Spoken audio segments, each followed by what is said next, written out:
One witness says it was like a scene from Grand Theft Auto. Police say a man stole this $2 million yacht, then led law enforcement on a chase right down the Tennessee River. Today we received the arrest report that shows what police had to go through to get this boat to stop. Jamia Reed has that story. Jamia.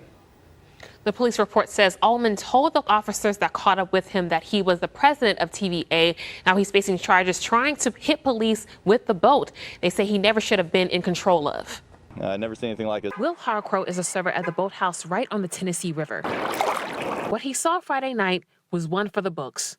You could quickly see that it was doing a bunch of U-turns in the river and very sporadic. We see boats going down here, in one direction, so seeing a big yacht lit up and, doing a bunch of, turns and whatnot, it was pretty alarming. In this viewer video, you can see the unusual scene unfold as the blue lights illuminate the dark water. Police say Brandon Allmon was at the wheel of this yacht, stolen from this dock off of Riverfront Parkway. He's just taking a joyride before he gets arrested. Allmon's been charged with stealing boats before, according to previous police reports. Just ask Norman Pointer. He stole the boat, him and his buddy, and then they stole another one at the same time. He says Allmon stole his boat in 2020. He says he's still waiting on payments for the damage. Another boathouse employee, Todd Oates, says he was closing the bar when he saw the commotion on the riverfront. On the Riverwalk, you could see it was getting towed upriver because it was completely immobilized. But yeah, it was like watching Grand Theft Auto, except on the Tennessee River. It was incredible. Best night I've ever had closing a bar ever. Last week, Chattanooga police announced 14 indictments for 9 different drug overdose deaths. That includes 5 indictments for the death of this woman, Miranda Pace. Police say they found her body behind an elementary school. The medical examiner then ruled her death a drug overdose. Today, Eric Benninghoff spoke to Pace's mother about the indictments and learned her fight for justice is far from over. Eric. Kim, Josh, in the last 15 minutes, we learned another one of the 5 men charged in Miranda Pace's death is in custody. CPD says they tried to arrest Joshua Santana on a warrant, and he ended up ramming a deputy's car, leading them on a chase and crashing on Brainerd Road. Pace's mother says Santana and the 4 other suspects' indictments are a small step towards justice, but she says her battle goes beyond just her daughter and her case. It makes us happy to see it here. A picture standing at the front of Melody Clark Smith's restaurant. She was just a very lovable, likable person with the most beautiful smile. Serving as a hint of why this Mother's Day wasn't quite the same as years past. It was tough. We cried and we laughed and, of course, remembered her. It was her first without daughter Miranda, who died last year from a drug overdose. That was the worst day of my life. After having a history with addiction.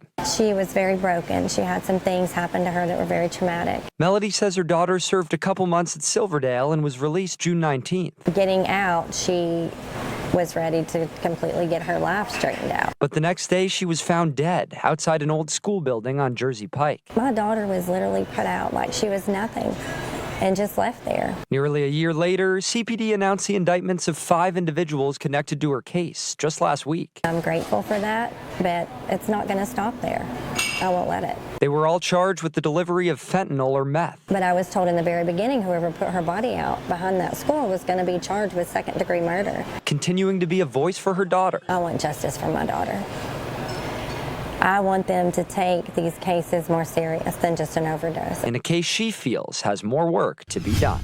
High gas prices are changing driving habits among Americans. News Channel 9's Brianna Idzior finds out how Chattanoogans are adjusting to the price hike. As gas prices continue to spike, some people in the Chattanooga area are changing their habits at the pump and behind the wheel. I bought a Kia to try to beat the gas price. I used to fill up once a week, Sunday night. Now I fill up twice a week. According to AAA, the national average for gas is $4.32 as of Sunday and is $4.06 in Tennessee, which is $1.34 more than the average price of gas in the state a year ago. Chattanooga resident Eugene Harris says he started putting just enough gas in his car to get around rather than buying a full tank. I got kids, grandkids, and life. I need money for that instead of gas. He's also part of a local car club and says they've had to cut down on driving too. Instead of riding 3-4 times a week, we get out once, maybe twice. It's car club season now, so it's rough driving up and down the highway with gas prices so high. Marquis Crutcher is also part of that car club and has tried finding the cheapest gas in the area. I seen East Ridge, they have probably the cheapest I seen. So we have to ride out there to get the gas if you want to get some cheap gas. But for people like Erica Owens, her job requires her to drive frequently. Oh, it's been terrible. I got a transportation service, and before COVID, it took like $80 to fill up my van. Now it's like $150, and it's like twice a week. And she says finding cheap gas isn't an option. The van I have to use super. Anything else to mess it up. I don't have a choice. Like twice a week, $150. Reporting in Chattanooga, I'm Brianna Idzior. A recent Yahoo Public Opinion surveyed 1,300 U.S. drivers from April 29th to May 1st. According to that survey, here are some of the changes respondents made or will make as gas prices soar. 62% said that they'll cut back vehicle use for just necessities like grocery shopping and doctor visits. 41% said that they won't fill the gas tank up all the way. 35% said that they will start taking public transit.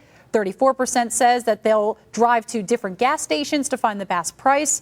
And 29% said that they'll cancel planned summer holiday travels by car.